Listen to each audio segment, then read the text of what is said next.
तो जो हमारे मुआशरे में जो हमारे ये पीर साहिबान है, मैं कहता हूँ पीर है। दुनिया का इससे अच्छा प्रोफेशन ही कोई नहीं। और मरीद क्या करता है, मरीद मुर्शिद की नजर के लिए बेहतरीन वसाइल उसके कदमों में रखता है। मुहैया करता है। जब मुर्शिद राजी होगा ना तेरी दुनिया तर गई। बहुत बड़े आलिम दीन, उनके पास मैं गया तो मेरा एक दोस्त साथ था, वो एसपी था पुलिस में। मेरे जो सुसर साहब थे ना, वो आपके बहुत बड़े मरीज थे। अच्छा हाँ हाँ वो हमारे मरीज थे, ये वैसा वैसा। वो लेटे हुए उठ भी नहीं रहे। अच्छा। तो उन्होंने कहा जी मैं आपका बड़ा मानने वाला हूँ, ये ऐसा वैसा। तो अखीर पे उसने कहा जी मैं पुलिस में एसपी हूँ।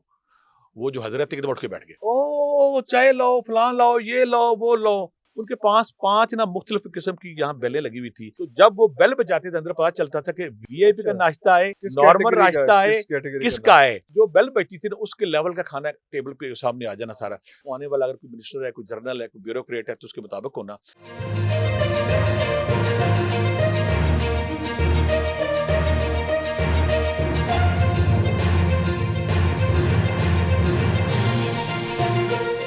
ये मुर्शिद जो है ये फीस भी लेते हैं? मेरे लिए बड़ा एक हैरान कुन बात थी।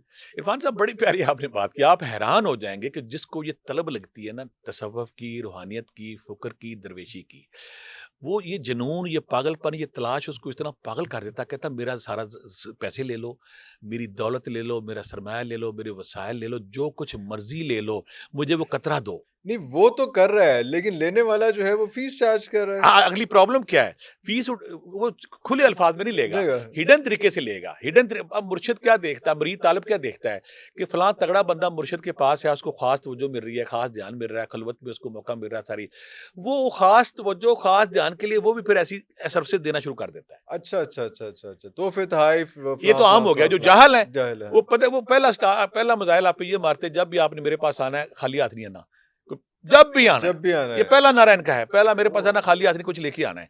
अच्छा। और दूसरी बात है कि आपके घर की सफाई के लिए, आपकी घर की तारत के लिए मैं वहाँ हूँगा। और वहाँ पे कि हमारे बांझ और जाहल मुआशरे का क्या प्रॉब्लम है, जब मुर्शिद घर आता है उसको पैसे देने हैं, उसको कपड़े देने हैं, नजर उसको न्याज गंदम देनी है, नजर एक्सेट्रा न्याज देनी है। एक्सेट्रा। ये नस्ल दर नस्ल हिंदू मुआशरे की कोख से हमने जन्म लिया, ये इसलिए चल मैंने रहा है। नजर न्याज लफ्ज यूज किया है। ये चल रहा है, हाँ। ये तय है। और दूसरी बात ये है कि मुर्शिद भी तो बड़ा डर है ना, मुर्शिद बड़ा बड़ा कीना तो नहीं बोलूंगा, गुस्ताखी ना हो जाए। मुर्शिद बड़ा तेज है, वो देखता है कि किसके पास नजर न्याज ज्यादा, वो तवातर से उधर जाता है। वो देखता है माड़े बंदे के पास कौन जाएगा, कौन जाएगा, माड़े बंदे के पास जाता ही नहीं। उसका मुर्शिद भी नहीं सुनेगी उसकी। अच्छा यहाँ पे मैं अपनी सताह ही नहीं करूंगा। जब मेरी अल्लाह ने मुर्शिद, फिर मैं वापस जाऊंगा, जी। बना दिया, मुझे पता चला कि ये मुर्शिद जब घरों में जाते हैं लूटमार करते हैं। अब मरी में मैं 12 साल रहा हूँ, वहां से पूछ लें आज तक। मैंने कहा कि मुझे ना गोश्त सूट ही नहीं करता। उसका लॉजिक क्या था, मैं खाऊंगा ही दाल तो हर बंदा मुझे अफोर्ड करेगा।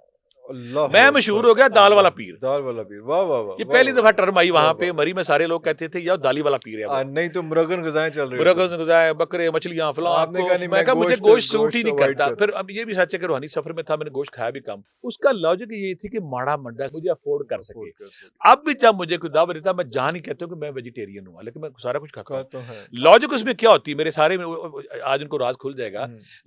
लॉजिक उसमें ये होती है कि वो उस पर बाहर ना पड़े, वजन ना पड़े, वो आसानी से मुझे आसानी से अफोर्ड कर सके। अगर मैं जा रहा हूँ, ये कर रहा हूँ, वो कर रहा हूँ। फिर दूसरा, मैं लाहौर में लाहौर के बहुत बड़ा एक आदमी, बड़ा प्यार करते हैं सूफिया कराम से। मुझे उन्होंने कहा कि मेरे घर खाने पे आया, मैं गया, अकेला चला गया। कहता भट्टी साहब मैं तो 200 बंदों को खाना करके बैठा हूँ, जाओ जलाल लश्कर के साथ नहीं है। लश्कर आता है फरीदों का, आप अकेले किधर आ गए, बुलाए सबको। मैं फोन शून किए, बड़ी मुश्किल से 10-15 बंदे इकट्ठे हुए। मैं वो कहता है हम तो जब यहाँ आता है ना पीर साहब आते हैं, मैंने अपना सारा खानदान इकट्ठा किया हुआ है, वो सारे आएंगे, हर नजर न्याज देगा, नजर न्याज देगा, 200 बंदे इकट्ठा है।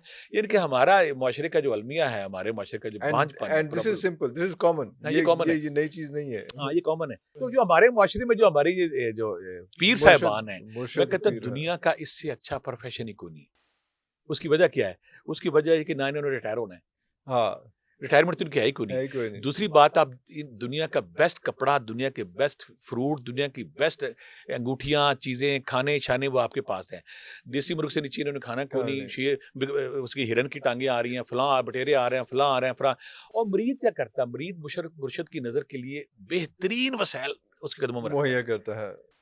बेहतरीन मिसाल। अब मैं कहता होता हूँ जैसे दूल्हे नहीं फिरते अचकने पहन के और सारा हाँ। सर पे पहन के और वो जो घूमते होते हैं, और मुरीद सिर्फ इसलिए, अगर इन्होंने वो फजा क्रिएट की हुई है, जब मुर्शिद राजी होगा ना तेरी दुनिया तर गई। तो जेन जी का बच्चा इससे बागी भी तो हो रहा है ना सर। हाँ ये, हाँ अच्छा, आपने सवाल बड़ा अच्छा किया है। जब इन्होंने अपने वो सारे ड्रामाबाजियां, वो फ्रॉड, वो झूठ, लूट मार, मैं कहूंगा लूट मार के लूट सिलसिले को मार। रोका नहीं है, हम्म, तो जो नया हमारा बच्चा आ गया वो कहता है ये क्या फ्रॉड है, ये ये क्या क्या fraud झूठ है, मेहनत मैं करूं, हाँ हाँ मेहनत मैं करूं, करूँ मेरे सारे वसाइल खाए, जो अपने खाए। पेरेंट्स से लड़ता है। अब ये पता करते हैं एक और तरीका वारदात, मैं कहता होता हूँ कि ये ना बल्कि बाज का तो ना टीवी पे भी बैठ के, बाज का महफिलों में जाके ना तगड़ी मछलियां पकड़ते हैं वहां से। अच्छा इसी मैं मिसाल एक और दूंगा, बहुत बड़े एक आलिम दीन, उनके पास मैं गया तो मेरा एक दोस्त साथ था, वो एसपी था पुलिस में। मुझे कहने लगा ये बड़े दावेदार है ना नेकी के, तहारत के, तकवे के, मुफस्सर कुरान, ये वो फलां, आज मैं आपको शुगल दिखाता हूँ क्या है।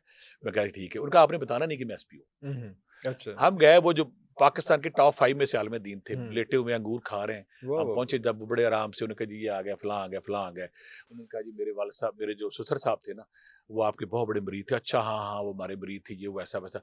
वो लेटे हुए हैं, उठ भी नहीं रहे। अच्छा तो उन्होंने कहा जी मैं आपका बड़ा मानने वाला हूँ, ये ऐसा वैसा। तो आखिर पे उसने कहा जी मैं पुलिस में एसपी हूँ। वो जो हजरत एकदम उठ के बैठ गए, ओ चाय लाओ, फलां लाओ, ये लाओ, वो लाओ। मुझे बाहर निकल के कहता ओहदा मैं इसलिए रिजेक्ट करता हूँ ओहदा इन्हें। मेरा ससुर सारी जिंदगी इनके साथ रहा, सारी जिंदगी इनकी खिदमत की। खिदमत की जब मैंने उनका नाम लिया, इनके कान तक पर रींग नहीं रिंगी, नहीं रहेंगी जू नहीं रिंगी। कोई हाँ जब मैंने कहा मैं पुलिस में हूं, तो उसी वक्त ही खास हो गया। उसी एक और बड़ा मेरे पीर साहब भी हैं, तो मुझे उन्होंने अक्सर कहना करना, भट्टी साहब आज मैं फलाना एक तगड़ा मरीद एक और नप लिया है। मैं कहा कौन है? कोई जी फलाना आईजी है, फलाना जर्नैल है, फलाना हाँ जस्टिस है, फलाना इंज है, फलाना इंज है, ये है वैसा वैसा है। यानी कि जो हमारी जेंजी आपने बात की, इनसे क्यों भागी है? जेंजी अगर कहता है जी मुझे सिराते मुस्तकीम दिखाएं, मुझे मुराकबा सिखाएं, मुझे रूहानियत सिखाएं, मुझे दरवेशी सिखाएं, मैंने स्पिरिचुअलिज्म के सारे सबक लेने हैं, तो वो अगर वो करता क्या, पहला पूछेंगे आपसे हाँ करते क्या हो। करते क्या हो अगर वहां उनका तय हो जाए, कैटेगरी फिट हो जाएंगी। हाँ बल्कि एक और आपको लुत्फ वाली बात, तो एक बहुत बड़े पीर साहब, मैं उनके घर गया ना, तो उनका जो था ना बालका, उनका उसका बेटा गुम हुआ था। तस्वीर जिक्र असकार बताई, बेटा ठीक हो गया। तो मैं कहा यार कोई राज की बातें बताओ। कहता मैं आपको अभी राज की बातें बताता हूँ। कहते मैं 20 साल, मैं गद्दी का नाम नहीं लूंगा, गद्दी का नाम लिया है। उनके पास 5 ना मुख्तलिफ किस्म की यहाँ बेलें लगी हुई थी। तो जब वो बेल बजाते थे, अंदर पता चलता था कि वीवीआईपी का नाश्ता है, वीआईपी का अच्छा नाश्ता है, किस किस नॉर्मल कैटेगरी का नाश्ता है, किस कैटेगरी का किसका नाश्ता है। तो कहते वो जो बेल बजती थी ना, उसके लेवल का खाना टेबल पे सामने आ जाना आ सारा। जाता था वो आने वाला अगर कोई मिनिस्टर है, कोई जनरल है, कोई ब्यूरोक्रेट है, तो उसके मुताबिक होना, और कोई वजीर है तो उसके मुताबिक होना, अगर कोई नॉर्मल अफसर है उसके मुताबिक होना, अगर माड़ा है तो सिंपल चाय आनी है। ओह यानी कि ओह उन्होंने ओह कैटेगरी तय की कैटेगराइज होती किया है कि होता है ये बंदे हमारे पास आ रहे हैं, इन बंदे के अच्छा। दूसरी बात है कि यहाँ पे अपने नाजरीन के लिए, हमारे पास आते कौन लोग हैं? ज्यादातर किसी सूफी के पास, किसी स्पिरिचुअलिस्ट के पास, जिन लोगों को एंग्जाइटी, डिप्रेशन, टेंशन, मजबूर पहली लोग बात तो मजबूर लोग, किसी को प्रॉब्लम आ गई, और कुछ लोग मेंटली स्ट्रेस, एंग्जाइटी, डिप्रेशन का शिकार होते हैं। बिल्कुल सही उनके अंदर एक अनजाना, उनका सेरोटोनिन केमिकल खराब है, डोपामिन खराब है, कॉर्टिसोल गिरा हुआ है। उनके अंदर हम वक्त एक खौफ की कैफियत रहती, कुछ होना जाए, कुछ होना जाए। कुछ हो ना जाए ऐसे सारे लोग ना समझते हैं कि ये जो ट्रांसफार्मर है ना रूहानियत के, ये मेरे पे नजर करेगा, मेरे पे तवज्जो करेगा, मेरे पे दम करेगा। और दूसरी बात है इनकी, मैं जो नफ्सियात बताता हूँ, अगर इनको हम कहना जा तू आज के बाद ठीक है, वो बेचारा एकदम मुस्लिम आ जाता है। ऐसे मरीजों को होप चाहिए होती है, इतना भी काफी होता है उसके लिए होप। लेकिन वो जो वो कहते हैं मुझे फैज मिल गया, मुझे फैज मिल गया। अल्लाह अकबर तो ये देखते हैं कि हमारे पास जो बंदा है, पहले उसकी क्लासिफिकेशन करते हैं, तगड़ा है, माड़ा है, सरकारी है, गैर सरकारी है। उप्स उसके बाद ग्रुपिंग कर लेते हैं, ग्रुपिंग करने के बाद उसको कौन सा आम नंबर देना है, खास नंबर देना है, वेरी खास नंबर देना है। तो हमारी जेंसी जो है ना, जब इनको ऐसी हरकतें करती देखती है ना, वो कहती है हम रहे रूहानियत से, स्पिरिचुअलिज्म से, हाँ सूफी हाँ तसव्वुफ से हम दूर हैं, इनसे आप अलग हो, हम्म। वो इसलिए इनसे दूर भाग गई।